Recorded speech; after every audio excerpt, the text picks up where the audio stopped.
एक बार की बात है, एक जंगल में शेर और शेरनी रहते थे। शेर बहुत बूढ़ा था लेकिन शेरनी जवान थी।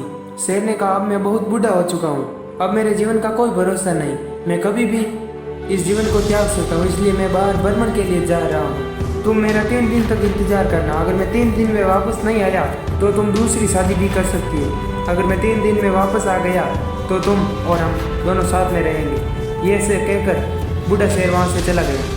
काफ़ी समय बीता, 3 दिन बीत चुके थे लेकिन वह शेर वापस नहीं आया। अब शेरनी के दिमाग में आया, मुझे दूसरी शादी कर लेनी चाहिए, लेकिन मुझे ऐसे जानवर से शादी करनी होगी जो मुझे मनोरंजन दे सके। वह शेरनी एक हिरण के पास गई। हिरण शेरनी को देखकर भाग गया। शेरनी ने कहा, मुझे तुमसे शादी करनी है। हिरण आश्चर्यचकित हो गया। हिरण ने कहा, नहीं, तुम मेरे साथ धोखा कर रही हो, तुम मुझे मार डालोगी। शेरनी ने कहा, नहीं, मेरा विश्वास करो, मैं तुमसे शादी करना चाहती हूँ।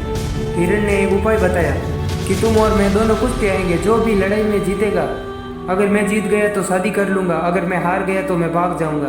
ये कहकर दोनों में कुश्ती हुई। क्योंकि शेरनी को उससे शादी करनी थी तो शेरनी 2 बार जानबूझकर हार गई। तो हिरण को लगा, मैं अब कुछ भी कर सकता हूँ। उन दोनों ने शादी कर ली। वह खुशी खुशी गुफा में रहने लगे। कुछ समय बीता, वह शेर वापस आ गया। जब शेरनी ने उसे देखा तो वह भ्रम में पड़ गई कि अगर वो शेर आ गया तो इस हिरण को मार डालेगा। शेरनी ने हिरण से कहा कि तुम भाग जाओ, अन्यथा वो शेर तुम्हें मार डालेगा।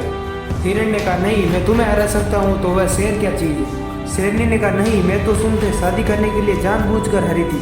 लेकिन हिरण नहीं माना। शेरनी को लगा, ये दोनों मेरे पति हैं, अगर ये शेर मेरे सामने इस हिरण को मारेगा तो भगवान मुझे कभी माफ नहीं करेगा। शेरनी ने सीधे हिरण की सींगों पर छलांग लगा दी। हिरण के सींग शेरनी के पीठ में घुस गए। शेरनी वहीं पर मर गई और जब शेर आया तो हिरण को देखकर उससे मार डाला। इस कहानी से हमें क्या शिक्षा मिलती है? सिचुएशन भले ही कैसी भी हो, हमें उसका सामना करना चाहिए, न कि डरना चाहिए। हर परिस्थितियों में अपने संकल्पों को बनाए रखें, इसलिए मेहनत करते रहिए। जय हिंद, वंदे मातरम।